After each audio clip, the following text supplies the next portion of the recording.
2 নম্বরে অস্ট্রেলিয়ার জায়গাতে বাংলাদেশকে হওয়া উচিত ছিল, কিন্তু মনে হচ্ছে টাইপিং ভুল করে দিয়েছে। খেলা শুরু হওয়ার আগে বাংলাদেশ বলেছিল কি হোয়াইট ওয়াশ করবো ভারতকে এবং আমরা ওয়ার্ল্ড টেস্ট চ্যাম্পিয়নশিপের ফাইনাল খেলবো, কিন্তু বাংলাদেশকে তো দেখতে পাওয়া যাচ্ছে না 2 নম্বরে। 1 নম্বরে ভারতকে দেখতে পাচ্ছি, কিন্তু 2 নম্বরে আমরা অস্ট্রেলিয়াকে দেখতে পাচ্ছি পয়েন্টস টেবিলে। ওখানে তো বাংলাদেশকে হওয়া উচিত ছিল, কিন্তু বাংলাদেশকে 6 নম্বরে দেখাচ্ছে। আইসিসি মনে হচ্ছে টাইপিংয়ে ভুল করে দিয়েছে, কম্পিউটারে দাবতে ভুলে গিয়েছে মনে হয় কি বাংলাদেশ 2 নম্বরে আছে। বাংলাদেশ তো ওয়ার্ল্ড টেস্ট চ্যাম্পিয়নশিপের ফাইনাল খেলবো বলছিল ভারতকে হারিয়ে, ম্যাচ হেরে গেল, তাই জন্য নাকি 6 নম্বর করে দিয়েছে বাংলাদেশকে। বাংলাদেশকে তো 2 নম্বরে হওয়ার কথা, অস্ট্রেলিয়াকে রেখেছে 2 নম্বরে। আমি তো অবাক হয়ে যাচ্ছি।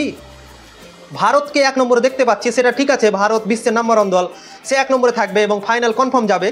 কিন্তু ম্যাচ শুরু হওয়ার আগে বাংলাদেশ বলেছিল কি আমরা ওয়ার্ল্ড টেস্ট চ্যাম্পিয়নশিপের ফাইনাল খেলবো, তো এখানে তো বাংলাদেশকে 2 নম্বরে দেখতেই পাওয়া যাচ্ছে না, বাংলাদেশকে দেখতে পাচ্ছি আমরা 6 নম্বরে। আইসিসি মনে হচ্ছে ভুল করে দিয়েছে, মনে হয় ভুলভাল বানিয়ে দিয়েছে পয়েন্টস টেবিল।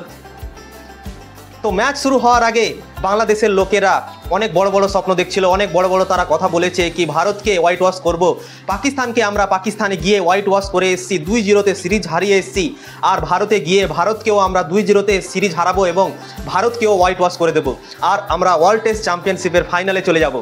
কিন্তু আইসিসি ওয়ার্ল্ড টেস্ট চ্যাম্পিয়নশিপের পয়েন্টস টেবিল এসছে এবং ভারত নাম্বার 1-এ আছেন। তো ভারত যতটা এগিয়ে গেছে আমার মনে হয় কনফার্ম ভারত ফাইনালে চলে গিয়েছেন, ভারত নিশ্চিত করে নিয়েছে তাদের ফাইনাল। তো 2 নম্বরে অস্ট্রেলিয়া আছেন, আমার মনে হয় অস্ট্রেলিয়াই আসবে ফাইনালে, ভারত আর অস্ট্রেলিয়ার মধ্যে ওয়ার্ল্ড টেস্ট চ্যাম্পিয়নশিপের ফাইনাল হবে। কিন্তু বাংলাদেশের লোক ভারতকে হারিয়ে ওয়ার্ল্ড টেস্ট চ্যাম্পিয়নশিপ খেলার স্বপ্ন দেখছিল, এটা কোনো কথা? ইংল্যান্ড, অস্ট্রেলিয়া, নিউজিল্যান্ড এরা আছে, এরা খেলবে ফাইনাল, কিন্তু ওরা নাকি ফাইনাল খেলবে একটা সিরিজ কোনোরকম করে জিতে গেছে দিয়ে, একটা সিরিজ ভুল ভালে জিতে গিয়েছে, ওটা নিয়েই এখন তারা মাতামাতি করছে। তাদের এত কনফিডেন্স বেড়ে গেছে কি ভারতকে হোয়াইট ওয়াশ করবে ভারতে এসে। ভারত কোনো দলকে টিকতে দেয় না ভারতের মাটিতে, আর ওরা নাকি ভারতকে হোয়াইট ওয়াশ করে ফাইনাল খেলবে।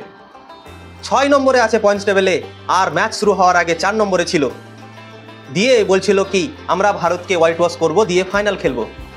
শক্তিশালী বাংলাদেশ বানিয়ে দিয়েছিল একটা সিরিজ জেতার পর, একটা সিরিজ পাকিস্তানের কাছে জিতে গেছে 2-0 দিয়েই বাংলাদেশ দল নাকি শক্তিশালী হয়ে গেছে।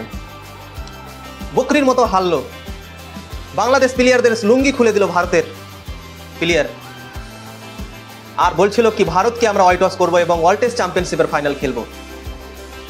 মানে হাসিই পাচ্ছে আমার। তো ওরা অনেক স্বপ্ন দেখেছে, কিন্তু তাদের স্বপ্নটা পূরণ হলো না।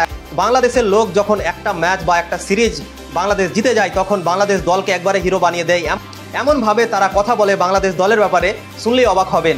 আর যখন বাংলাদেশ হেরে যায় তাদের ওপরে অনেক বড় বড় কথা বলে, বাংলাদেশ এটা করতে পারে না, বাংলাদেশ ওটা করতে পারে না, বাংলাদেশকে আমরা সাপোর্ট করবো না কোনোদিনও, এরকম কথা বলে। কি বলবেন অবশ্যই কমেন্ট করে জানান। ভিডিও ভালো লাগলে লাইক করবেন, শেয়ার করবেন এবং ফলো করে দেবেন।